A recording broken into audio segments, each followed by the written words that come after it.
and Happy New Year to all of you. The first Sunday of the month, New Year.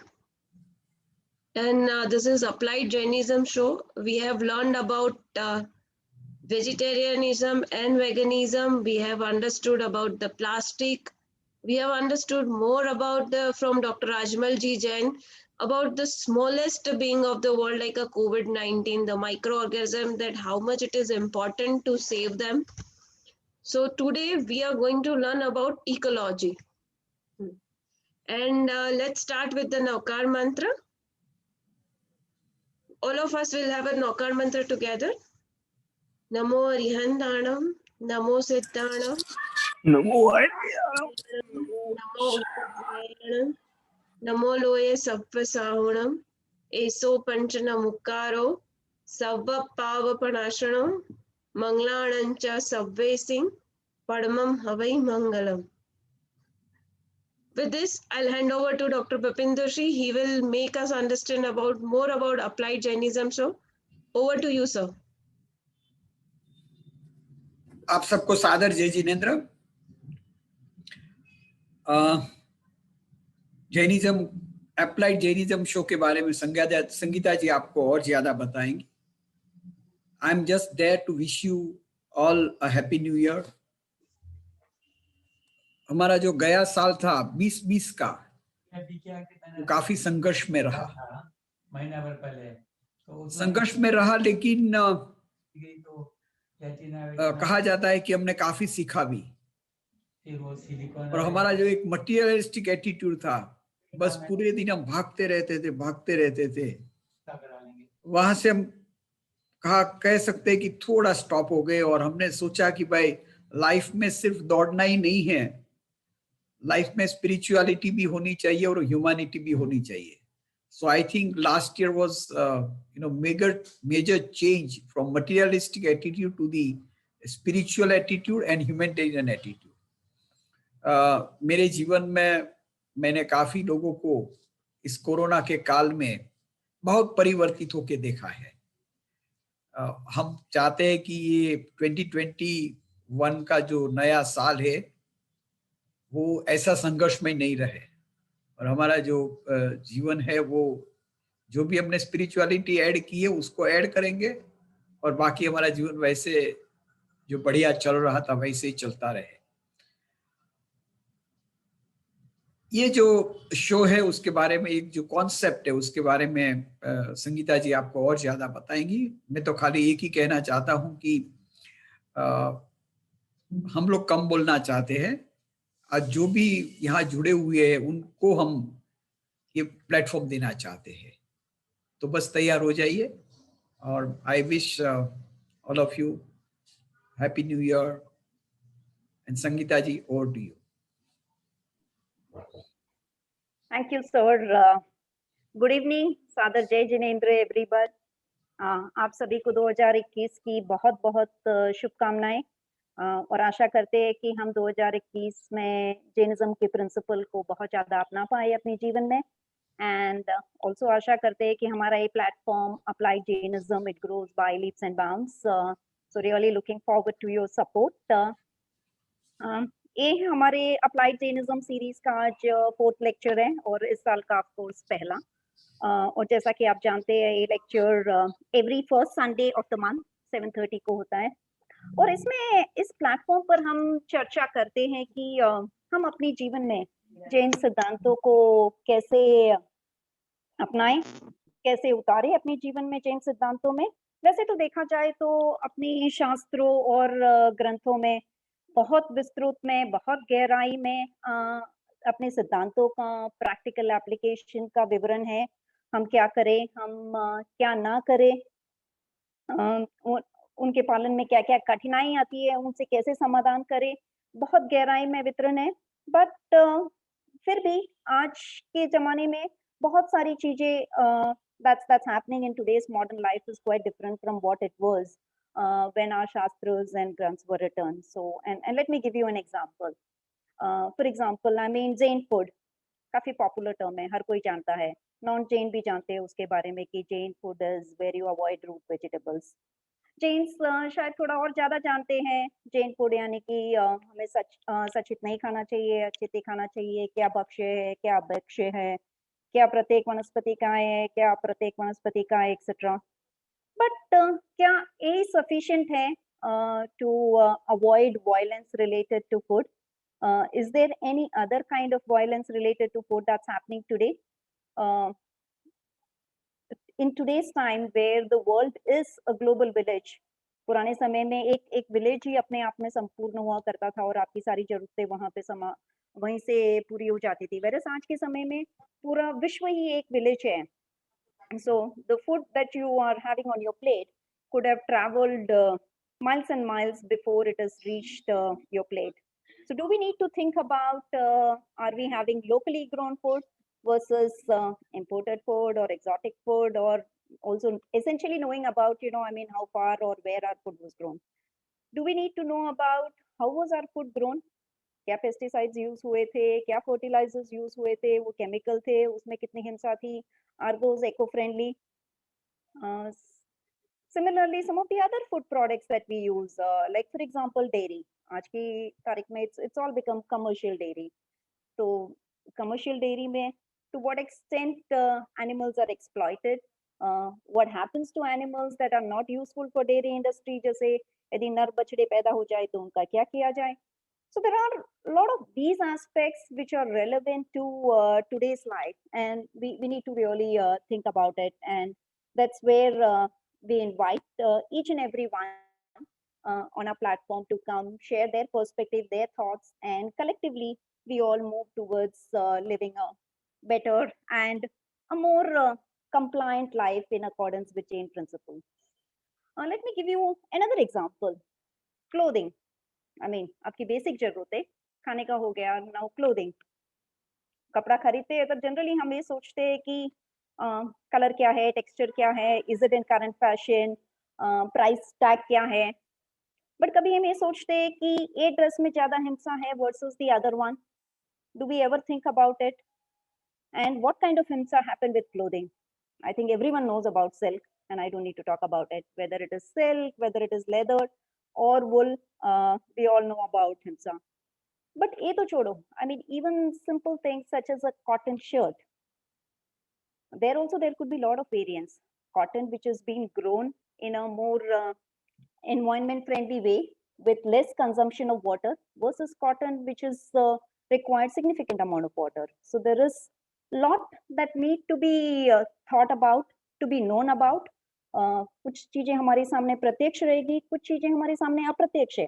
But the good thing is knowing information in today's time is just a click away. आप Google करो, आपको बहुत सारी चीजें मिल जाएगी online. I mean, thanks to internet and world wide web, you get a lot of information. But many times still we don't care. We just go in our routine day-to-day life and just follow. So that's where, I mean, this platform comes in, where at least once in a month we all come together, we discuss, we debate, and hopefully we apply some of these practices in our day-to-day life. So clothing, I'll again go back to clothing. I mean, not just we don't think about himsa associated with the clothes, but many times we buy and just discard a piece of clothing prematurely. एक shirt जो आप I mean 50 या 100 times या 200 times पहन सकते हो. Many times you might just discard after wearing it few times, and at times यदि कभी पसंद नहीं आए तो कभी भी नहीं पहना हुआ. And हर एक second one truck full of clothes are dumped into landfill. And एक सेकेंड यानी कि एक दिन में कितने सेकेंड होते हैं? 86,400 seconds. So उतने सारे truck full clothes are dumped into landfill every day. So there are a lot of things. I mean, I have touched upon something very, very basic, food and clothing. And again, I mean, it's things are not really as simple as that, right? I mean, we all know himsa, but then people will say that यदि हम नहीं खरीदेंगे, if we don't buy, then what will happen to the economy? The economy will not grow. What will happen to the companies that give jobs to millions and millions of people? They will go out of existence. So that's where comes the debate between ecology and economy. So where is the conflict between ecology and economy? How do we draw the line? and how does Jain principles guide us in this conflict? So that's the topic of our today's discussion, and our speaker today is Vishal Mehta. Vishal Mehta has been a student of Jainology from Mumbai University, Borivali branch.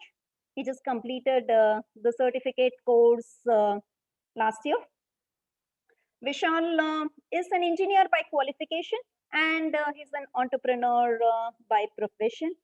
He co-founded a company which has been working on technology for environment sustainability and technological advances in the area of waste water management and managing the polluted water bodies. So he's been working in that area along with his other co-founders.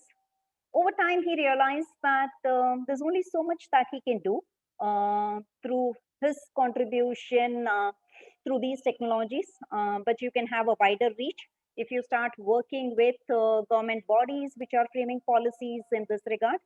So that's where Vishal's organization became a research organization, and they started guiding government on policies relating to social currencies. And frankly, I'll leave Vishal to explain more about social currencies. That's a new thing for me as well. And they also are working on UN's Sustainable Development Goal. So they are advising governments on policies related to UN Sustainable Development Goal, and more so on goal number 6, which is relating to sanitation and wastewater management. So that's Vishal for you. So while I gave the introduction, thankfully we have Vishal online now. So I will hand it over to Vishal, and I will meanwhile figure out how do we present his PPT, since he had some technical difficulties. Sangeeta ji, we are presenting the PPT on behalf of the Vishal. Fantastic. Okay, that's great. Okay, if you've got it, fantastic. So Vishal, welcome, and the floor is all yours.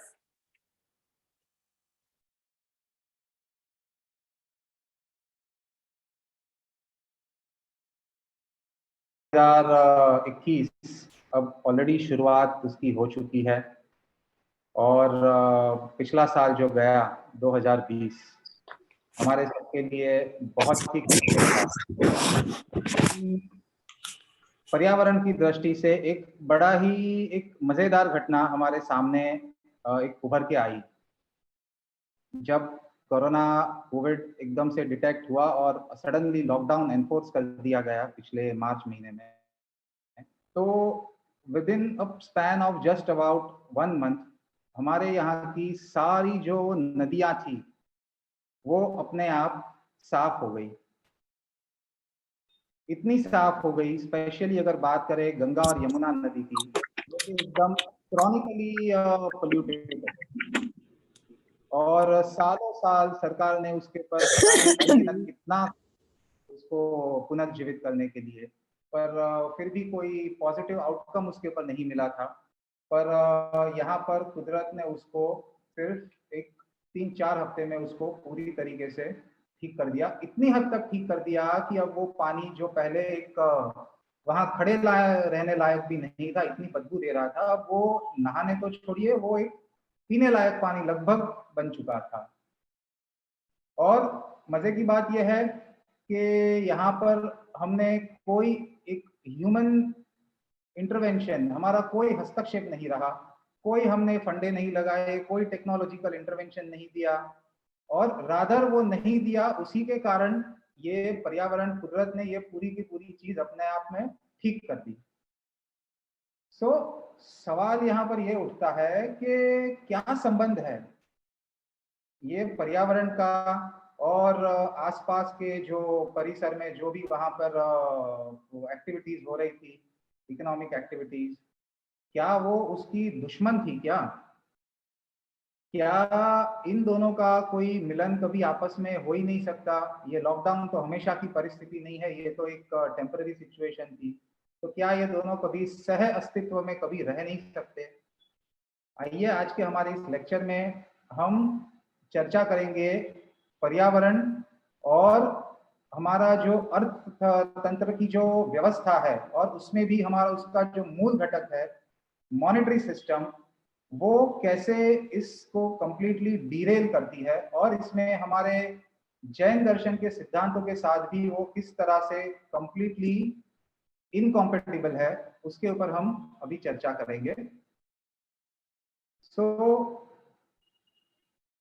ये दोनों में कहां पर इन दोनों का mail नहीं मिल रहा है, कहां पर इन दोनों के बीच में कॉन्फ्लिक्ट है। पर्यावरण और जो अर्थतंत्र है, ये दोनों के बीच में कहां पर कॉन्फ्लिक्ट है, इसको समझने की कोशिश करते हैं कि फॉल्ट लाइन एग्जैक्टली कहां पर है। फॉल्ट लाइन जो है इसकी एग्जैक्टली सस्टेनेबिलिटी का पहले तो अर्थ समझना होगा हमें। सस्टेनेबिलिटी यानी हो गया सततता, सततता, 3 त है, उसका लंबे समय तक सह अस्तित्व।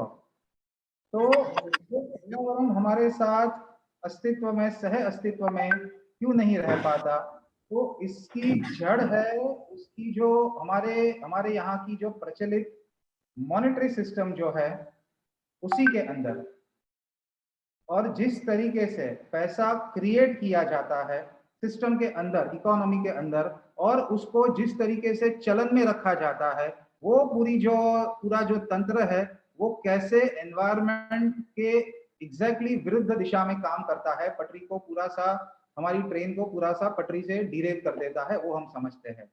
देखिए, पैसा ऐसी चीज है जो हमारे जीवन के हर एक पहलू के अंदर छुपा हुआ है, और हम हमारे बाहर के विश्व के साथ हम पैसों के जरिए ही हम इंटरेक्ट करते हैं, और वो हमारे अंदर एक पर्टिकुलर एक बिहेवियर पैटर्न एक हमारे अंदर पैदा करता है, जो कि हम आने वाले लेक्चर में देखेंगे कि वो कैसे वो कंप्लीटली अनसस्टेनेबल है।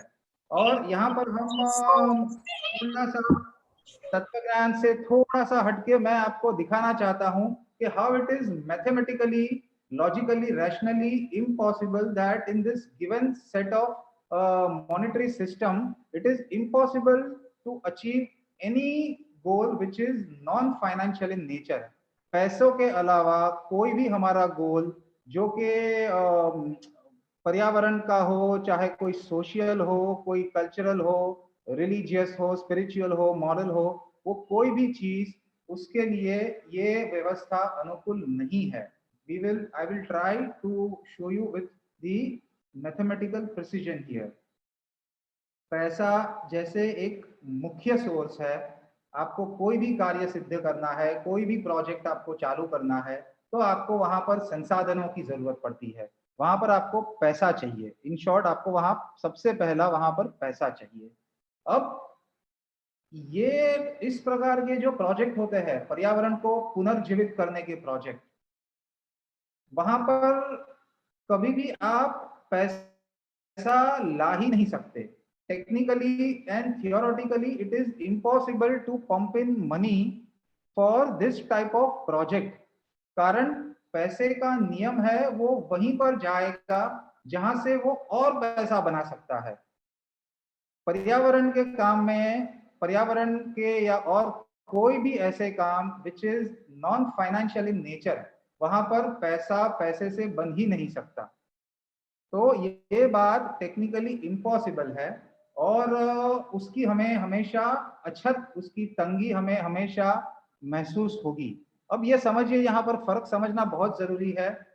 कोई भी कार्य करने के लिए कभी भी विश्व में संसाधनों की कभी भी अछत नहीं होती है, हमेशा पर्याप्त संसाधन, रिसोर्सेज ऑलवेज कुदरत ने हमें दिए हैं, चाहे कोई भी काम करना हो। लेकिन यहाँ पर अछत है पैसों में।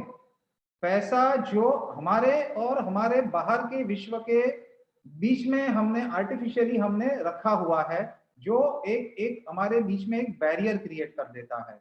और वो पैसों की एक अपनी एक लाक्षणिकता है कि वो पैसा कंपल्सरीली, एंडलेसली वो ग्रो होते ही रहना चाहिए।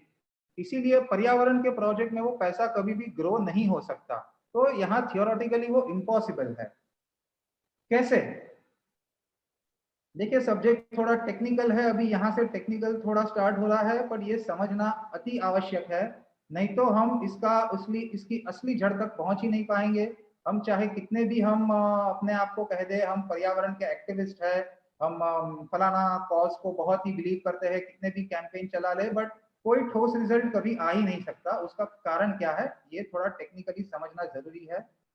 हम क्या करेंगे, we will put the dots first, और लास्ट में एक कॉमन पिक्चर उसमें से कोई ड्रॉ होता है कि नहीं, वो देखने की और समझने की कोशिश करेंगे। आइए कुछ पहले कॉन्सेप्ट के ऊपर बात करते हैं। पैसा क्या है, व्हाट इज मनी? ये हमने इतनी सारी बातें कर दी कि भाई पैसा ही ये सारी समस्या की जड़ है, ये अर्थतंत्र ही ये हमारी एनवायरमेंटल अनसस्टेनेबिलिटी का मुख्य कारण है। बट पैसा एक्चुअल में है क्या भाई? पैसा हमें सिखाया गया है, text book definition says that money is a medium of exchange, एक माध्यम है, पर नहीं, ये बात गलत है। वो उसका उपयोग है। Money is nothing but an agreement with in this society. एक समाज के अंदर हमने एक कॉमन एक चीज को, एक वस्तु को हमने स्टैंडर्डाइज कर दिया है, जिसको हम कहते हैं ये पैसा है। वो कागज का टुकड़ा हो सकता है, वो चांदी का सिक्का हो सकता है, या पत्थर के टुकड़े भी हो सकते हैं, कुछ भी हो सकता है। अब दूसरा सवाल आता है, ये मतलब ये पैसों की तंगी अछत रहती है, बिजनेस में तंगी है, पर्यावरण में तो हमेशा तंगी है, अछत है। वो पैसा आता कहाँ से है, कौन इसको पैदा करता है भाई? पूरी अर्थव्यवस्था में पैसे का स्रोत क्या है, कहाँ से ये गंगा बहना शुरू होती है? क्या इसको सरकार नोट छापती है, क्या हमारी रिजर्व बैंक, या क्या प्राइवेट बैंक्स? अब देखिए थियोरी के ऊपर बात करने से पहले मैं आपको एक दृष्टांत देना चाहता हूं। हमने सबने बचपन में एक बोर्ड गेम खेली है, जिसका नाम है मोनोपोली। गुजराती में उसे व्यापार व्यापार, चार जन मिलकर के गेम खेलते हैं। एक बैंकर होता है, और वो गेम हम सबने बचपन में खेली है, जरा उसको याद करिए। लगभग चार जन खेलते ही है, लेकिन वो गेम की शुरुआत कहाँ से होती है? वो गेम की शुरुआत होती है सबसे पहले बैंक को अपॉइंट करके। एक आदमी बैंक का काम करता है, और वो बाकी के प्लेयर, चार प्लेयर को एक समान पैसे पहले गेम की शुरुआत में बांट देता है, फिर पासे फेंक करके गेम की शुरुआत होती है। मतलब ये पैसा जो पैदा होता है, इसका स्रोत है, ये है प्राइवेट बैंक्स। और प्राइवेट बैंक पैदा करती है किस तरह से? In form of a bank debt, यानी कि जब भी कोई भी व्यक्ति बैंक में लोन लेने जाएगा, और उस वक्त उसको बैंक जो डिस्बर्स करेगी, उसी क्षण सिस्टम के अंदर एक मनी सर्कुलेशन स्टार्ट होता है। बैंक ने उसी क्षण नया पैसा क्रिएट किया, और यहाँ पर ऑलरेडी इंप्लाइड है कि हमारी आज की व्यवस्था में वो एक पॉजिटिव इंटरेस्ट रेट के साथ वो शुरू होता है। थोड़ा गौर करिए, अभी आगे और एक मजेदार सब्जेक्ट है इंटरेस्ट। कैसे ये इंटरेस्ट हमें ये पूरे तंत्र को उल्टा घुमाता है, इसको समझिए। बड़ा अपने आप में बड़ा इंटरेस्टिंग कॉन्सेप्ट है ये। जब बैंक ने लोन डिसबर्स किया और नए पैसे को जन्म दिया सिस्टम के अंदर, तब बैंक ने एक मुद्दल अमाउंट, प्रिंसिपल अमाउंट क्रिएट किया। लेकिन जब आपको उसे चुकाना है, तब आपको वो इंटरेस्ट के साथ चुकाना है, जो कि बैंक ने क्रिएट ही नहीं किया है। समझिए, ये अंतर समझिए। आपने 1 लाख रुपए का लोन लिया, बैंक ने आपके अकाउंट में एक नया अकाउंट क्रिएट किया बैंक ने, और 1 लाख रुपया वहां पर क्रेडिट किया। अब आपको चुकाना है, मान लीजिए सालाना 10% का इंटरेस्ट है, तो आपको 1,10,000 चुकाने हैं, पर बैंक ने वो एक्स्ट्रा 10,000 रुपये क्रिएट ही नहीं किए हैं। इसका सीधा अर्थ ये होता है कि अगर आपको आपकी लोन का भुगतान करना है, तो पूरी व्यवस्था में किसी न किसी एक व्यक्ति का डिफॉल्ट होना, दिवालिया घोषित होना अनिवार्य है। तभी जाकर के उसकी जो प्रिंसिपल अमाउंट है वो आपके इंटरेस्ट के सामने वो एडजस्ट हो सकती है। उसके बिना ये व्यवस्था में असंभव है। It is impossible for this system to sustain. यहाँ पर ये चीज अनिवार्य है कि किसी न किसी को तो अपने आप को दिवालिया घोषित करना ही है। और इसका अर्थ ये होता है कि जब आप वो पैसा लेकर के सोसाइटी में वापस जाते हो, you have to enter with a cut throat competition, जिसे हम कहते हैं गला काट स्पर्धा। Literally it is not a pun, ये एक लिटरल सेंस में है कि हमें किसी न किसी व्यक्ति का इसमें नुकसान होना अनिवार्य है, हमारी इच्छा हो या ना हो। मैं एक छोटा सा एग्जांपल देता हूं ये एक कॉन्सेप्ट को और क्लियर करने के लिए, क्योंकि ये चीज की अगर समझ नहीं होगी तो आगे की कोई थियोरी समझ में नहीं आएगी। ध्यान दीजिए, हम एक अज्यूम करते हैं एक सिनारियो। आज टुडे इज अ डे 0, आज ही हमारी अर्थव्यवस्था की शुरुआत हुई है और एक सिंपल केस है जहां पर सिर्फ 3 प्लेयर है पूरी अर्थव्यवस्था में। वो आज जाकर के बैंक को कहते हैं भाई हमें धंधा चालू करना है और हमें पैसा चाहिए। बैंक ने पूछा भाई क्या काम करोगे? एक ने कहा भाई मैं रोटी का कारखाना डालूंगा, दूसरे ने कहा मैं कपड़े का कारखाना करूंगा, तीसरे ने कह दिया मैं मकान का कारखाना डालूंगा, क्योंकि ये जीवन के लिए मनुष्य की आवश्यक जरूरत है, इसके बिना हमारा जीवन चल ही नहीं सकता। तो मैनेजर ने कहा ठीक है, बात तो सही है भाई, ये तो चीज की डिमांड रहेगी और एक आदमी को सिर्फ एक ही चीज आती है, बाकी 2 चीज तो उसके पास है ही नहीं, तो डिमांड तो उसकी रहेगी। बोलो भाई कितना पैसा चाहिए? पहले आदमी ने कहा मुझे रोटी का कारखाना करना है तो मुझे 1 लाख रुपया दे दो। दूसरे ने कहा मैं कपड़े बनाऊंगा तो मुझे 2 लाख रुपया चाहिए। तीसरे ने कहा मुझे 3 लाख चाहिए, मैं मकान बनाऊंगा। बैंक ने मंजूर कर दिया और कुल मिला के 1 2 3 अकाउंट क्रिएट किए और कुल मिला के टोटल 6 लाख रुपये उन्होंने सिस्टम में इन्फ्यूज कर दिए, सिस्टम के अंदर डाल दिए और शर्त रखी कि आपको सालाना मुझे 10% इसका इंटरेस्ट चुकाना है।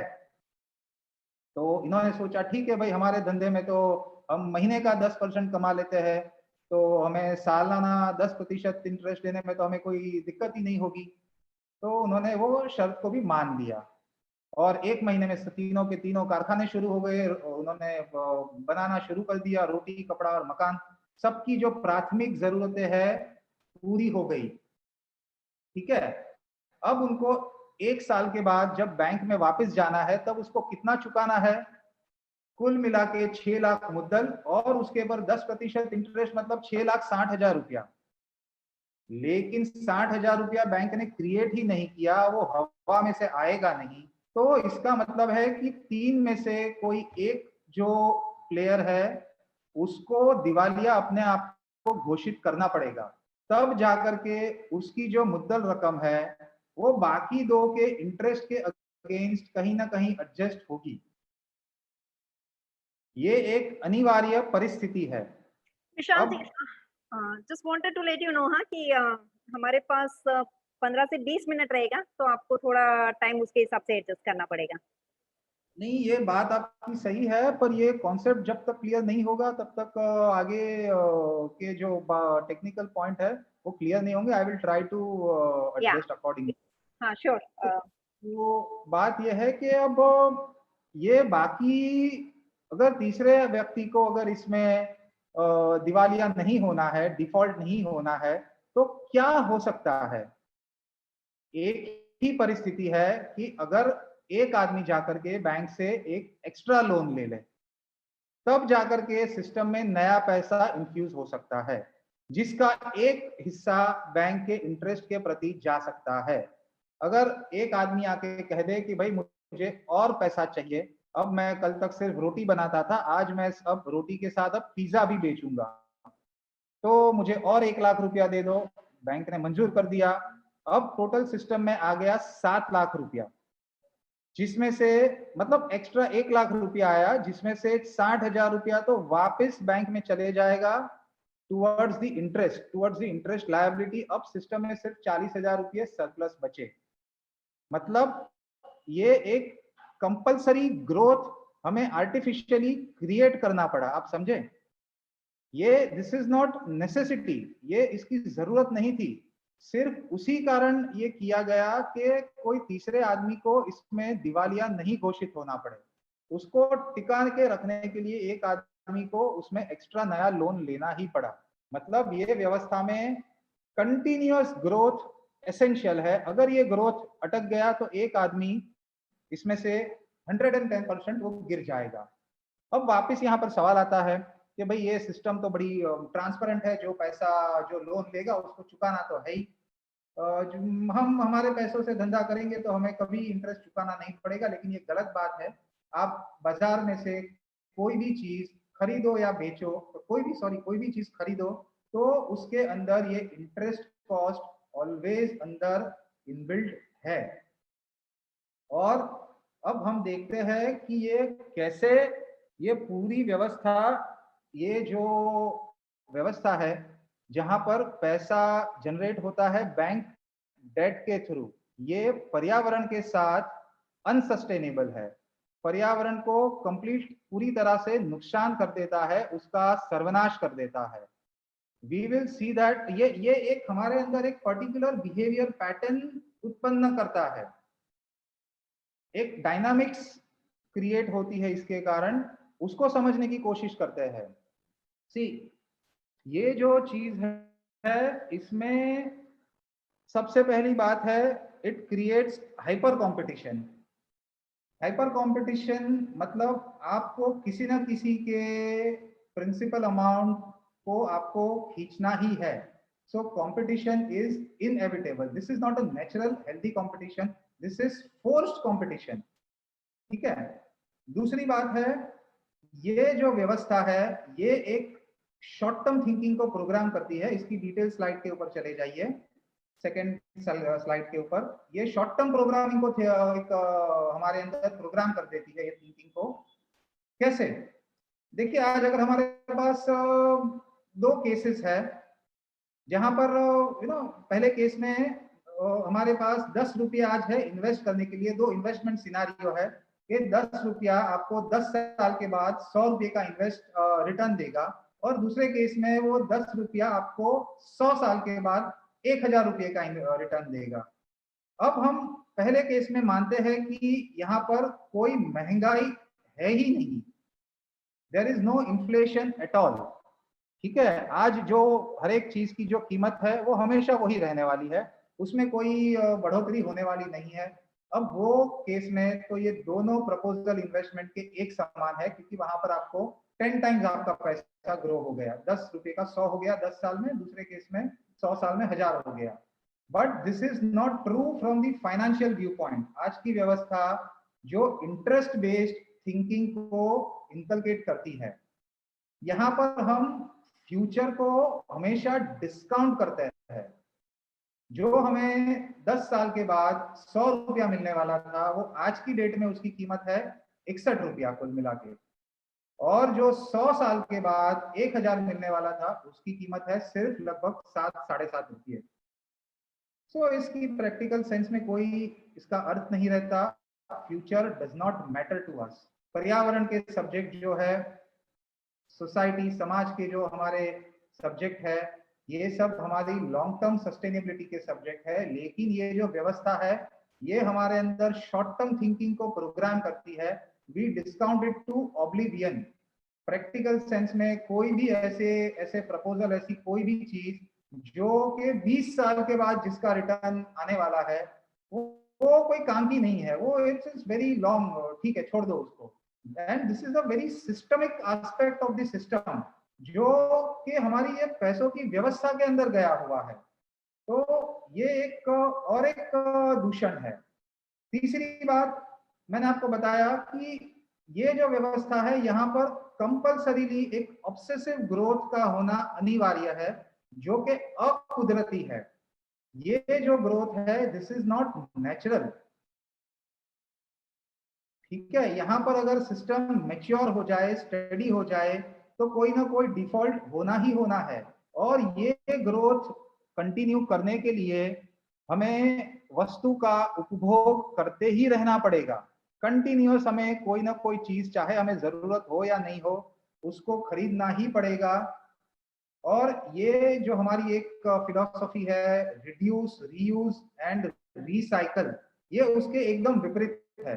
ये पूरा का पूरा यूज एंड थ्रो वाला जो कल्चर है, आज हमने नैपकिन वापरा और फेंक दिया, रुमाल की जरूरत नहीं है, ये टिश्यू कल्चर हो गया।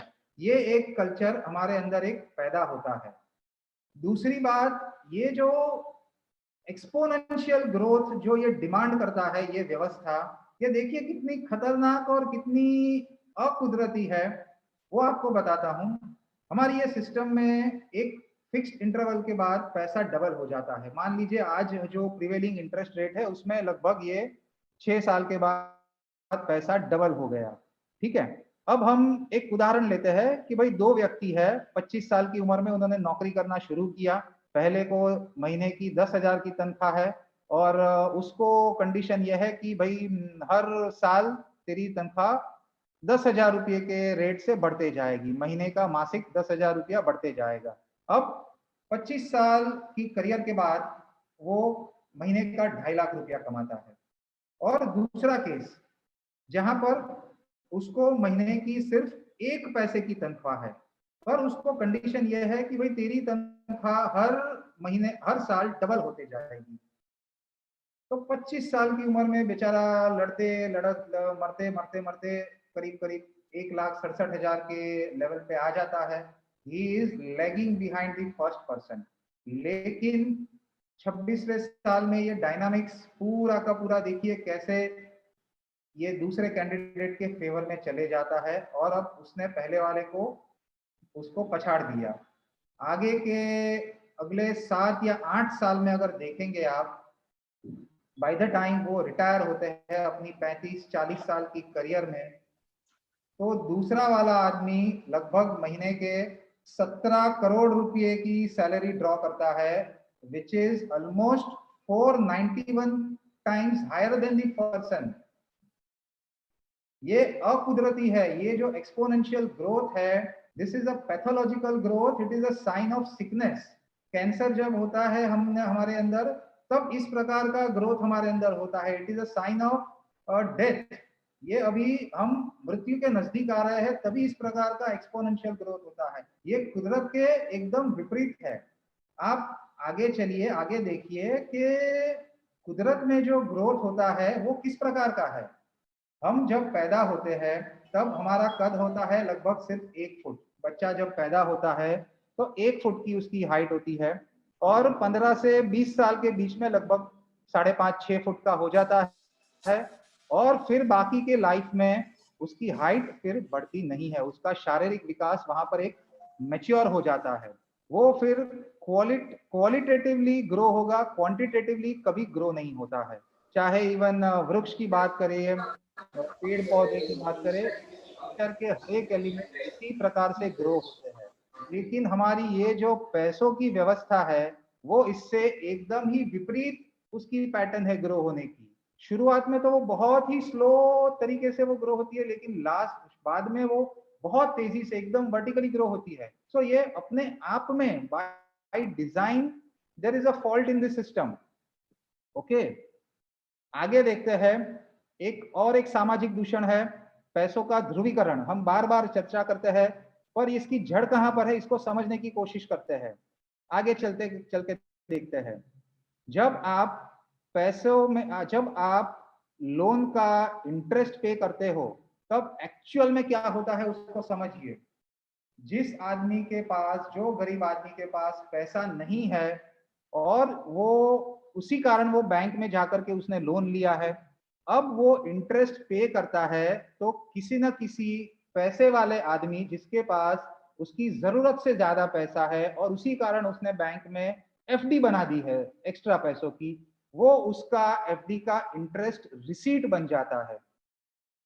Your interest paid is someone's interest received who has got more than what he requires. तभी जाकर के उसने एफडी करी ना, वरना तो अगर उसके पास अच्छत होती तब तो वो एफडी करता नहीं, उसको यूज करता था। सो पैसों का देखिए किस तरह से रीडिस्ट्रीब्यूशन हो रहा है।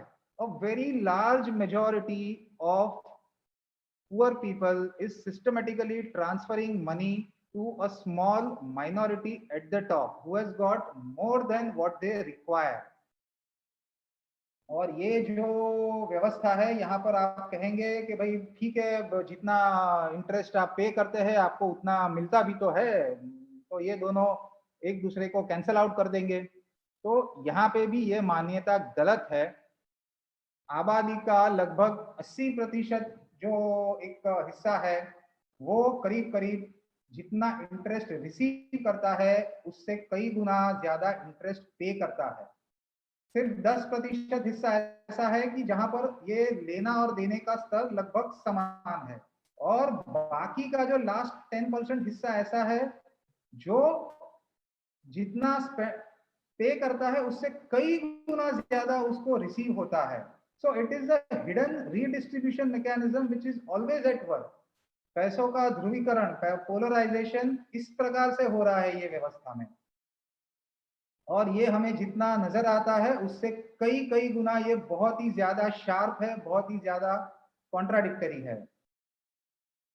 और एक बात, अब इस प्रकार की व्यवस्था में एक भविष्य के लिए, क्योंकि महंगाई हमेशा बढ़ते जा रही है, ग्रोथ तो हमेशा बढ़ते जा रहा है, नॉन स्टॉप है, एक्सपोनेंशियल है, विच इज नॉन नेचुरल, ये अकुदरती ग्रोथ है, उसके साथ आप कभी भी पेस मिला ही नहीं सकते। तो अब आपको फ्यूचर के प्रति एक इनसिक्योरिटी आना स्वाभाविक है इसमें। अब ये परिस्थिति को आप कैसे फेस करेंगे?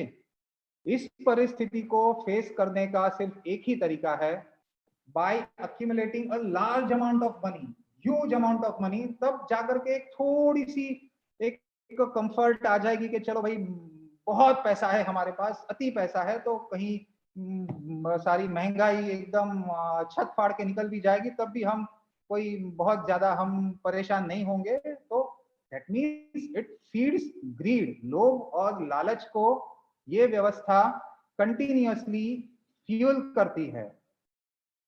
समझ रहे हैं ये टेक्निकली ये किस प्रकार से हो रहा है? ये यहाँ पे मैं तत्व ज्ञान की बात नहीं कर रहा हूँ, ये आपको मैं मैथमेटिकली यहाँ पर बताना चाहता हूँ। और एक बात, हम कंप्लेन करते हैं भाई अभी सामाजिक मूल्यों का कोई मतलब नहीं रहा, सब उसका अवमूल्यन हो रहा है, हर चीज पैसों में ही हम तोलते हैं। So it is but natural. सामाजिक मूल्य, सोशल कैपिटल, इसका मतलब है कि आपको आपकी जरूरत की कोई भी चीज बिना एक्चुअल पैसे खर्च किए हुए आप उसको पा सको। कैसे? समाज में आप रहते हो, with in your network you have reputation, you have a trust, और उसके द्वारा आपको कुछ भी अगर कोई चीज की जरूरत है तो आप वो हासिल कर सको। लेकिन यहाँ सोशल कैपिटल खत्म हो जाता है और सिर्फ फाइनेंशियल कैपिटल से ही व्यवहार चल सकता है, सोशल कैपिटल का कोई मतलब नहीं है। This is a systemic fault in this whole design of this monetary system. और एक बात, व्यापार में तेजी और मंदी एक सामान्य है, boom and bast period, recession और तेजी का दौर चलता है थोड़े थोड़े समय के लिए। अगर वो थोड़ा थोड़ा है तब तो हम उसको एब्जॉर्ब कर सकते हैं, लेकिन ये व्यवस्था उसकी तीव्रता को बढ़ा देती है। जब मान लीजिए कि बाजार में एक तेजी का दौर है, वो कब होता है? जब डिमांड जब आपकी ज्यादा है, हर चीज बहुत ज्यादा बिक रही है और तेजी का माहौल है, उस वक्त इंटरेस्ट रेट जो होता है वो कम होता है, ताकि उसके कारण उसकी डिमांड और बढ़ती है क्योंकि पैसा आसानी से अवेलेबल है। दूसरी तरफ जब रिसेशन आता है, डिमांड कम हो जाती है, तब इंटरेस्ट रेट और बढ़ जाता है, जिसके कारण अब पैसा ही नहीं है, तो वो जो आपकी जो कठिनाई है वो और बढ़ गई। आप समझे? Rather than offsetting this ups and down, उसको काउंटर करने के जगह पर ये उसकी तीव्रता को और बढ़ावा देती है।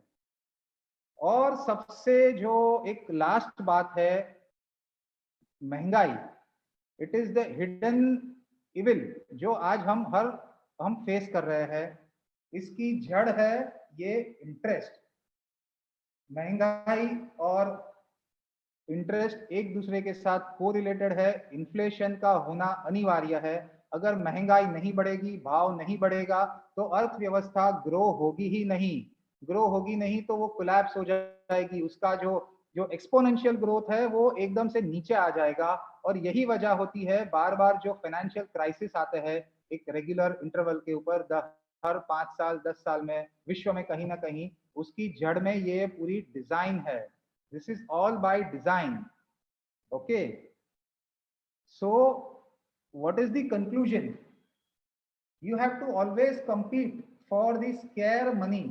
जो पैसा ऑलरेडी तंगी में रखा गया है ये डिजाइन के वजह से, आपको हमेशा उसके लिए स्पर्धा करनी पड़ेगी, आपको भागना पड़ेगा। और इन सारे चक्करों में आपने कहीं भी ये पर्यावरण, भाई हेल्थ केयर, समाज के कोई काम है, इसकी बातें कर दी, तो मतलब you have a terrible disadvantage. आपको लोग मूर्ख में गिनेंगे कि ये सब छोड़ दो भाई, पहले धंधे की बात करो, क्या करना है आज, you know. This is a competitive dynamics. Okay, you will have to always fight and out compete the others. This is by compulsion. ये हमारा मूलतः स्वभाव नहीं है। हमारा मूल स्वभाव जो है, it is based on the natural principle of coexistence and cooperation, not by competition. So ये उसके विरुद्ध की पूरी डिजाइन है। आप पर्यावरण को पुनर्जीवित करने का कोई भी प्रयत्न करो, हम कितना भी अपने आप को एक्टिविस्ट बता ले और तरह तरह के कैंपेन चला ले, ये एक सिंबॉलिक जेस्चर रह जाता है। और जिस स्केल के रिसोर्सेस उसमें चाहिए वो कभी भी वहां पर हम इन्फ्यूज नहीं कर पाते, बिकॉज जैसे मैंने पहले बताया, यहाँ पर ये इकोलॉजिकल इन्वेस्टमेंट में कोई ROI यहाँ पर है ही नहीं। और हमारे सामने एक बड़ी धर्म संकट की परिस्थिति है, either to choose economic collapse और इकोलॉजिकल कोलैप्स। और इन दोनों की लड़ाई में हमेशा इकोनॉमी ही जीतती है, ये एक कड़वी वास्तविकता है। अब आप, आई होप आप ये समझ रहे हैं कि ये व्यवस्था में कहाँ पर खामी है। ये हमारे मूलतः स्वभाव में, हमारी विचारधारा में कहीं पे कोई खामी नहीं है।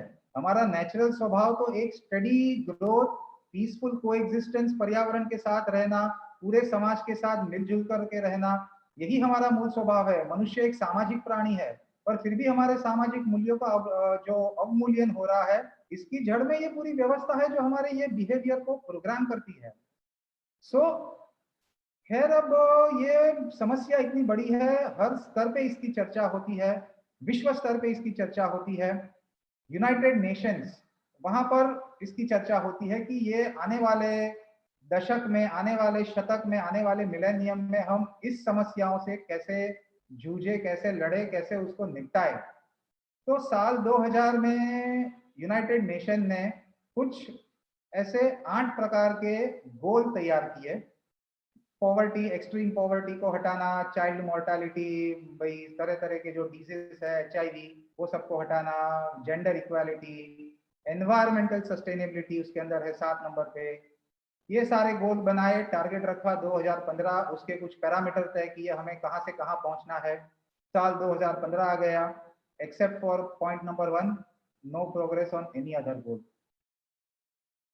फिर 2016 में इसको थोड़ा और ब्रॉड बेस बना दिया, 8 गोल की जगह पे 17 गोल कर दिए। वही सेम सोशल एनवायरमेंटल इश्यूज सारे, clean water, sanitation, sustainable city, life below water, climate action, peace and justice for everyone, ये सारे जो सामाजिक मुद्दे हैं, असमानता, जेंडर इक्वालिटी, ये सारे पॉइंट इसमें डाल दिए। कुल मिलाकर के देखें तो 17 गोल, इतने 169 टारगेट, 230 इंडिकेटर्स बना दिए। आज हम 2020 समाप्त हो गया, इसका एक मूल सवाल जो है इसके पीछे का, उसका जवाब अभी तक नहीं मिला है। ये सारे गोल को फाइनेंस कौन करेगा? हमारे यहाँ आज हम एक प्रैक्टिकल एग्जाम्पल है, एक रोटरी क्लब या लायंस क्लब जो ये सोशल सर्विस करता है छोटे स्तर पे, चैप्टर लेवल पे, उसको भी कोई सोशल काम करना है तो उसको सबसे पहले फंड चाहिए, फंड रेज करना होता है, तब जाकर के वो कोई सोशल काम कर सकता है, कोई ऑब्जेक्टिव को हासिल कर सकता है। यहाँ पर ये ग्राफ देखिए, जो ऊपर की लाइन है, this is the amount of funding required to achieve this SDG, so sustainable development goal. और ये नीचे जितने भी कंट्रीज है, ये ज्यादा करके थर्ड वर्ल्ड कंट्रीज है, इसके लिए ये गैप को क्रॉस करना इम्पॉसिबल है, मतलब इनको सोचने तक का अधिकार नहीं है, ये कभी अगले 100 क्या 1000 साल तक ये अचीव नहीं कर पाएंगे। और इतनी बात नहीं है, even for country like India, या जो इससे थोड़ी सी बेटर पोजीशन में है, वो भी, उसके लिए भी ये कोई प्रैक्टिकल बात नहीं है कि इतनी मात्रा में संसाधन उपलब्ध करा सके, ये जो 17 गोल हमने तैयार किए हैं उसको अचीव कर सके।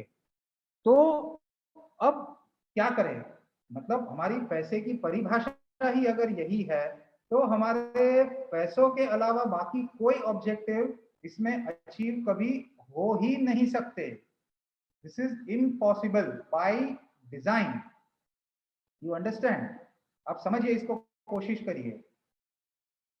हाँ, इसमें अब इसको हम एक हमारे जैन दर्शन के दृष्टिकोण से इसको थोड़ा हम देखने की कोशिश करते हैं। समय थोड़ा ज्यादा होगा क्योंकि ये कॉन्सेप्ट, ये 3 सब्जेक्ट को जोड़ना, पहले तो इंडिविजुअली समझना और उसको जोड़ना आवश्यक है। जैन दर्शन का इसमें कैसा दृष्टिकोण है? सबसे पहले तो हमारे जैन दर्शन में ये सारी चीजें व्यर्थ है अपने आप में, क्योंकि हमारा अल्टीमेट लक्ष्य जो है, it is not the materialistic growth, it is the spiritual growth. तो हमें तो ये सारे जंजाल में उतरना ही नहीं है, ये तो पहली बात है। लेकिन ये भाई हर व्यक्ति के लिए संभव नहीं है, तो हमारे तीर्थंकर महावीर ने हमें कहा, भाई आप चलो कुछ नहीं, शुरुआत करो, you follow the 12 principle of austerity, जिसको हम कहते हैं श्रावकाचार के 12 नियम। एक पहली सीढ़ी है स्पिरिचुअल ग्रोथ के प्रति। इसके साथ भी ये पूरी जो व्यवस्था जो है, जो मैंने अभी आपको समझाई कैसे इनकॉम्पेटिबल है, इसको समझने की कोशिश करते हैं।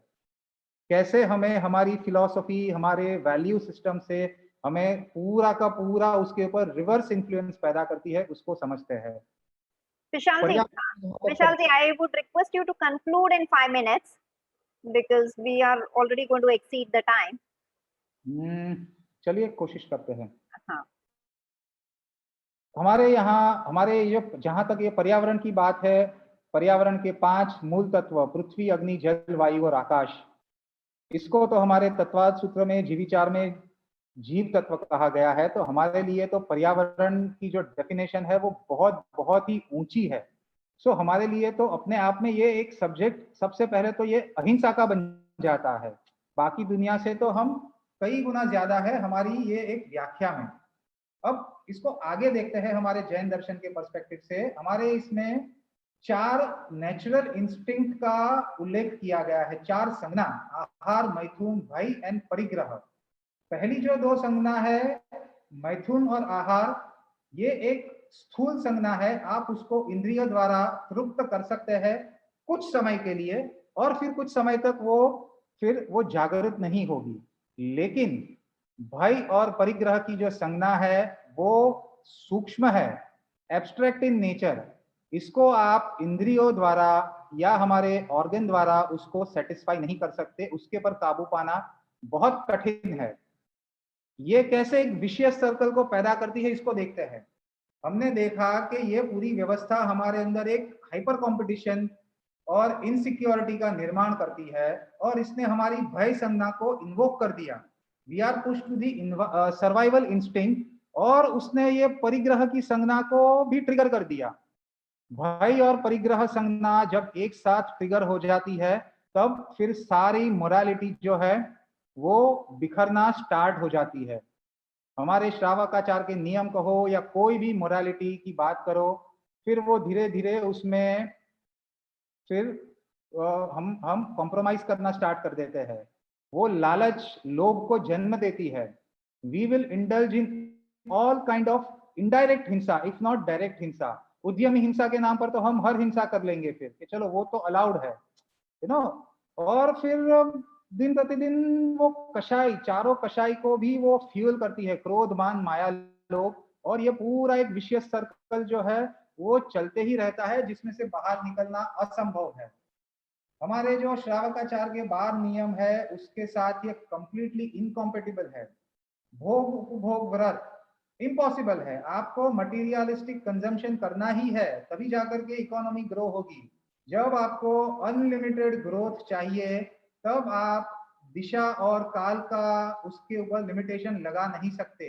It is impossible to follow this देशावकाशिक व्रत एंड दिक व्रत, ये इम्पॉसिबल है।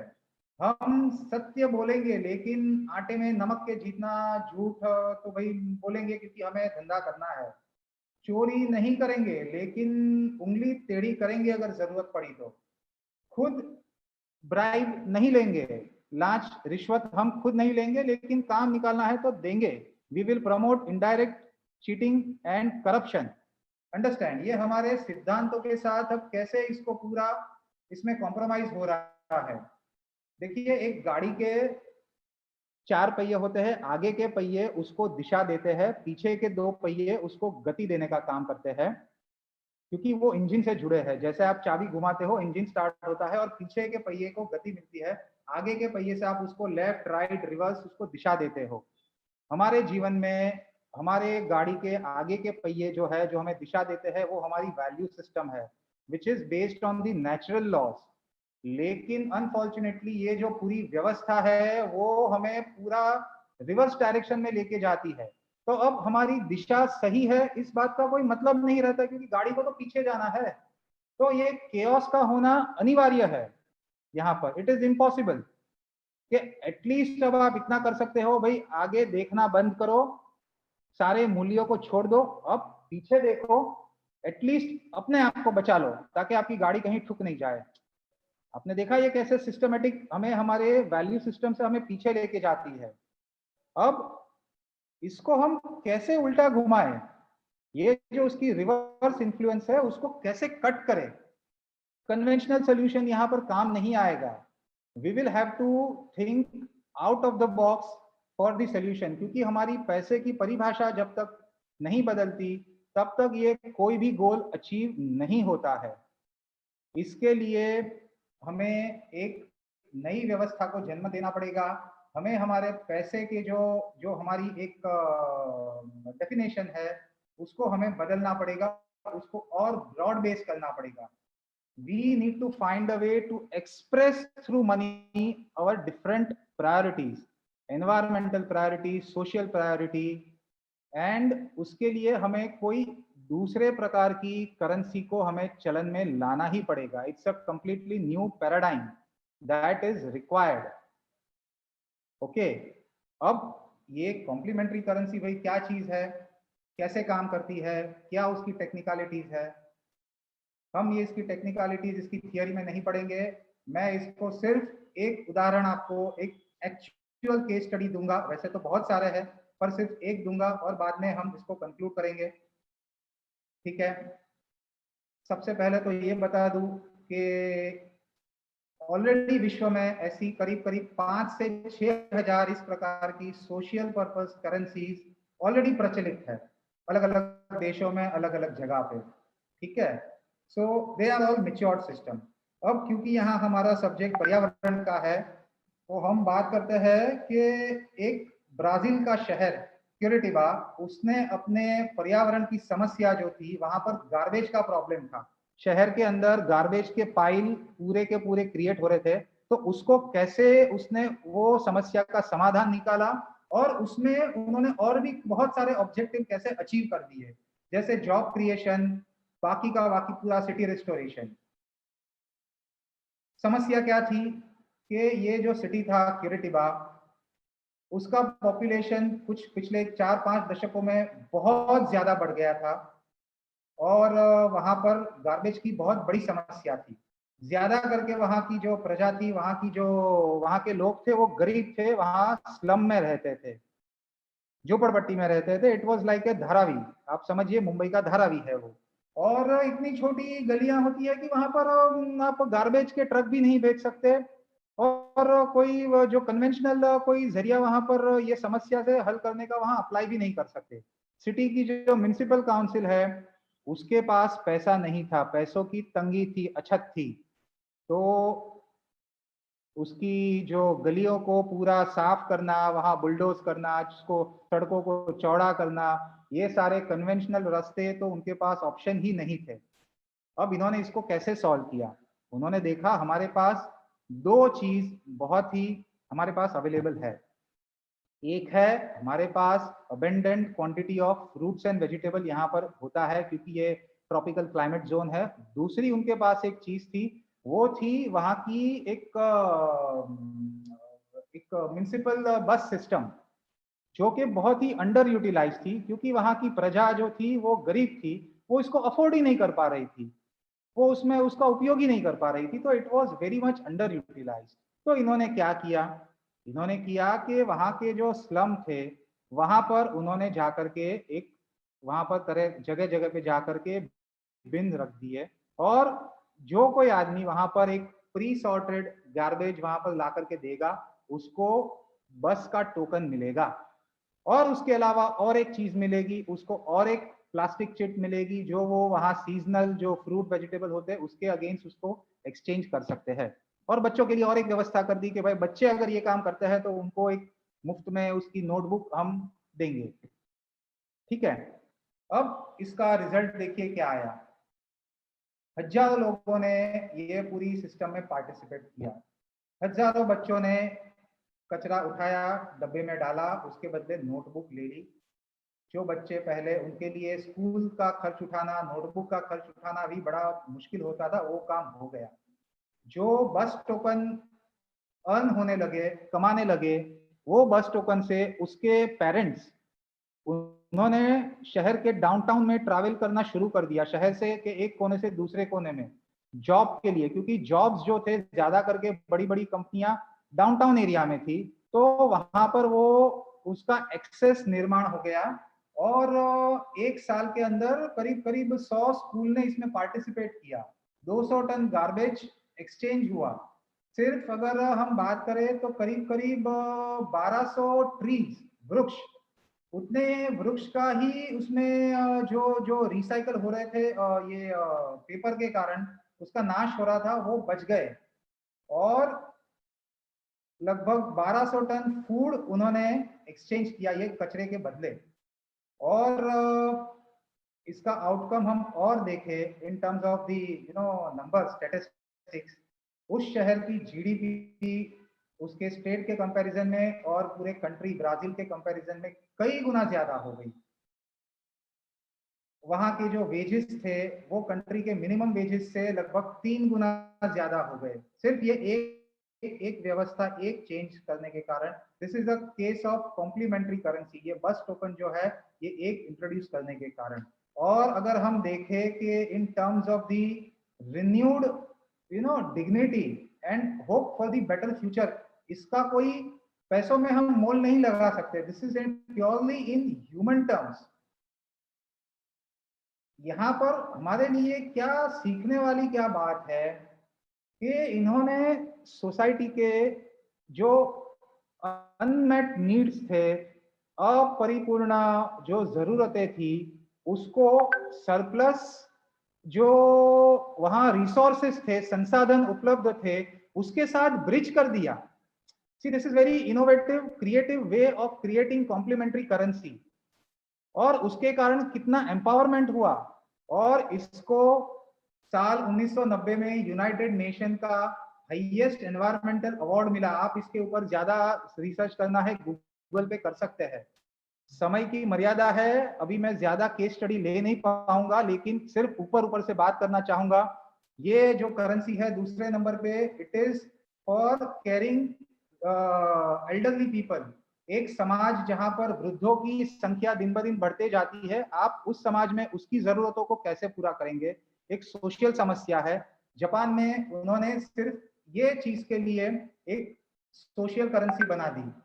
तीसरा केस स्टडी है स्विट्जरलैंड का, जो सबसे पुरानी व्यवस्था है, शायद 1934 में शुरुआत हुई थी। जब विश्व में एक it was a decade of great depression, पूरा 1930 का जो दशक था, it was a case of great depression. तब वहां के व्यापारियों ने तय किया कि भाई इतनी मंदी का माहौल है, व्यापार करना है, हमें एक दूसरे से माल खरीदना है, तो बैंक हमें पैसा दे ही नहीं रही है, तो क्यों ना हम आपस में एक दूसरे को पैसा दें। और उन्होंने एक कोऑपरेटिव का निर्माण किया और उन्होंने एक बिजनेस टू बिजनेस करेंसी को इंट्रोड्यूस किया। That was without this interest mechanism. आप देखिए, और आज अगर स्विट्जरलैंड को हम दुनिया का सबसे स्टेबल कंट्री मानते हैं in terms of the economic stability, तो उसकी स्टेबिलिटी का जो सीक्रेट है वो उसकी ये कॉम्प्लीमेंट्री करेंसी में है।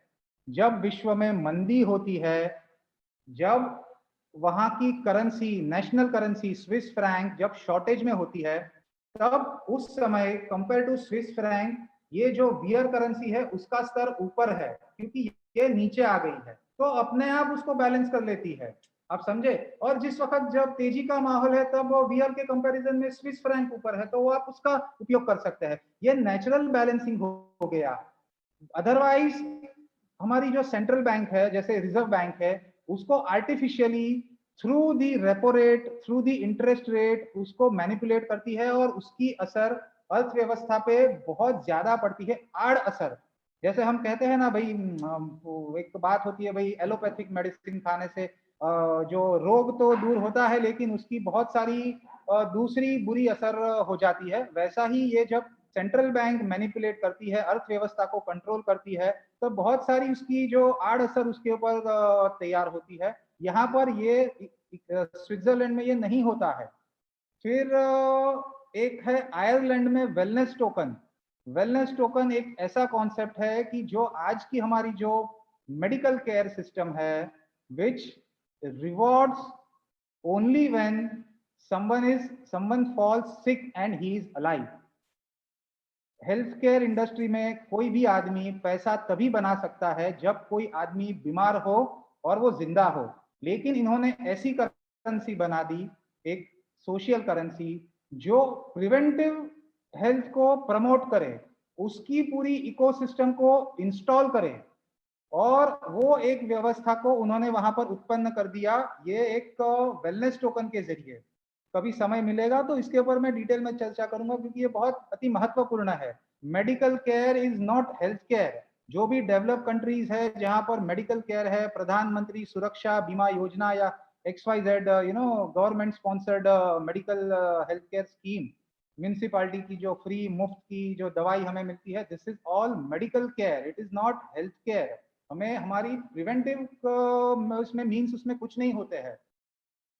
ऐसा लिथुनिया का एग्जाम्पल है, इन्होंने एजुकेशन के लिए ऐसी एक व्यवस्था उत्पन्न कर दी। This is all examples of complementary currency. यहाँ पर बात हमारी जो नेशनल करेंसी जो है उसके संदर्भ में, वो परिभाषा में हम इसको कभी नहीं तोलते ये सब्जेक्ट्स को। सो खैर कंक्लूजन क्या है?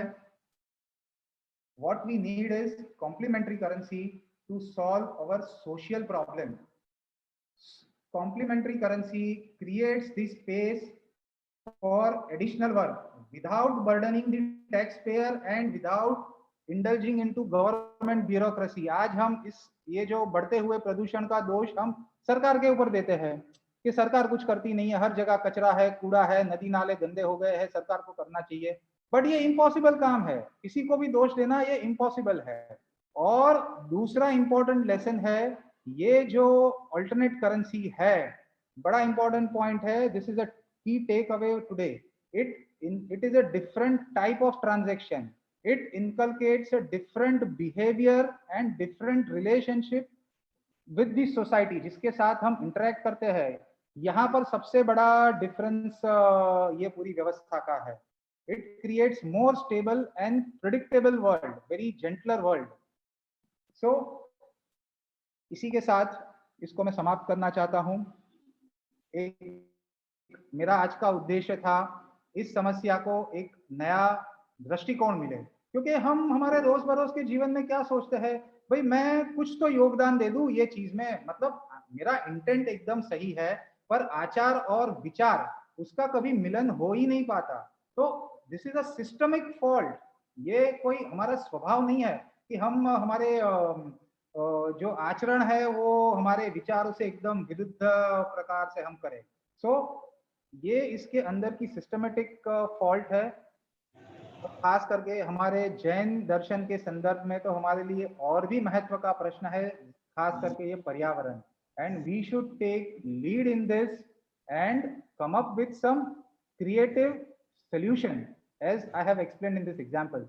जय जिनेंद्र, प्रणाम। कोई प्रश्न है इस संदर्भ में तो आप पूछ सकते हैं।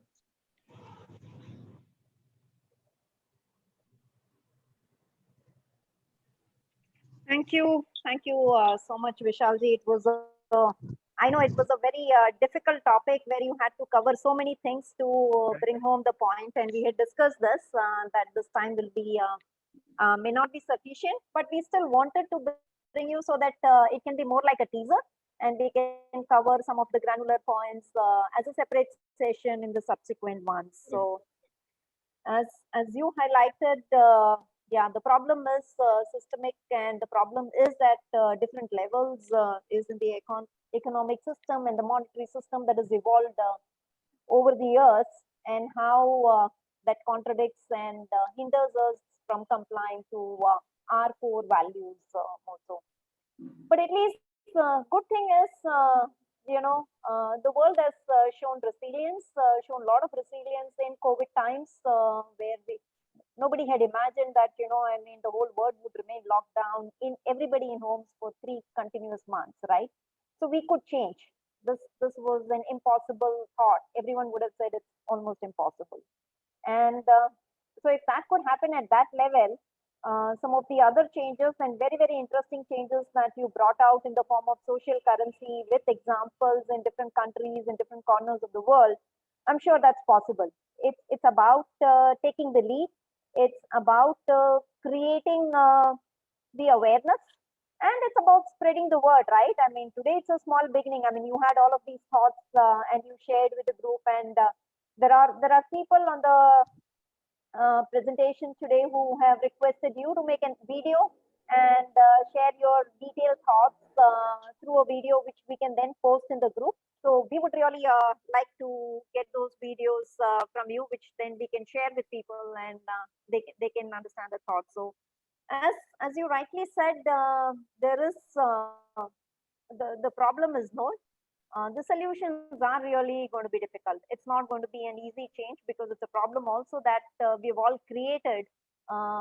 At individual level, at various levels, society level and at the national levels over the years. In fact, there is this thinking which many countries tend to adopt, that okay, let's grow, and as part of growth, let's first pollute, and then we will clean up later. Correct. That's something that is. Yeah, that's something that has happened over the years, but that doesn't mean that change is not possible. You've yourself highlighted several, and I think it's about taking those leads. And it can be, see, it's about, starting at individual levels, taking it to society. If you as an individual, you have some thoughts, and if you share it with 10 people, yes, I'm sure you'll find 2 like-minded people. That ये जो वैश्विक समस्याएं है, उसका ये local initiative possible है.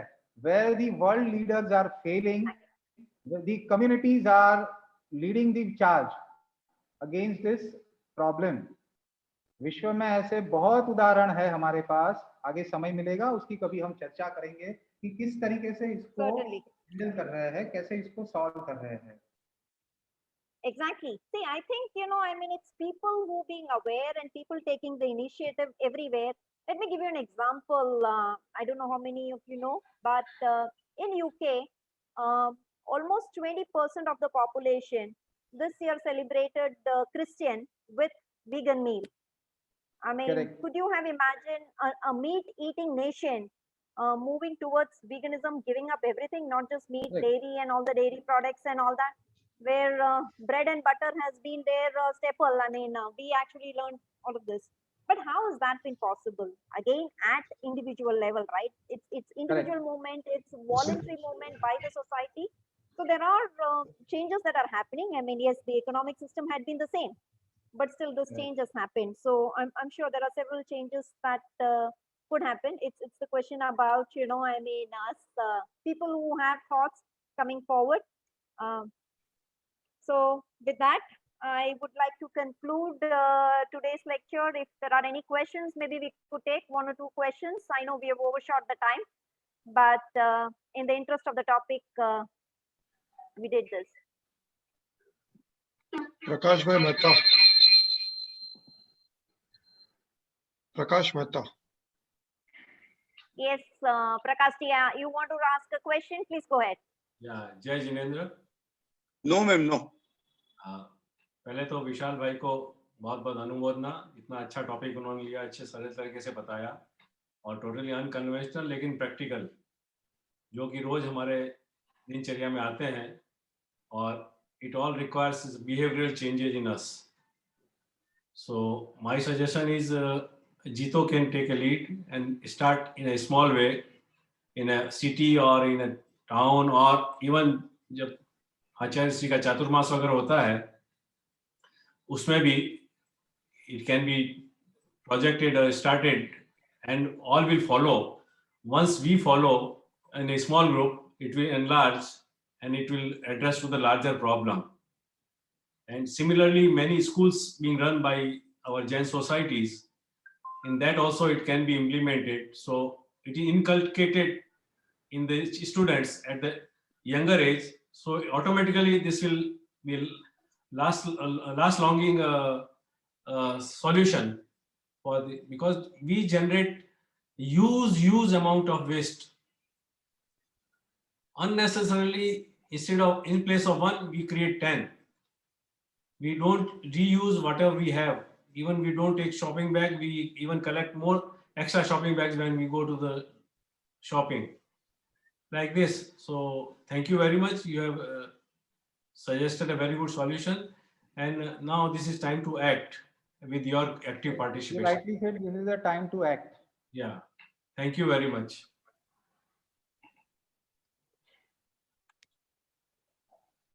Thank you. Any more questions? Otherwise, we can call it a wrap.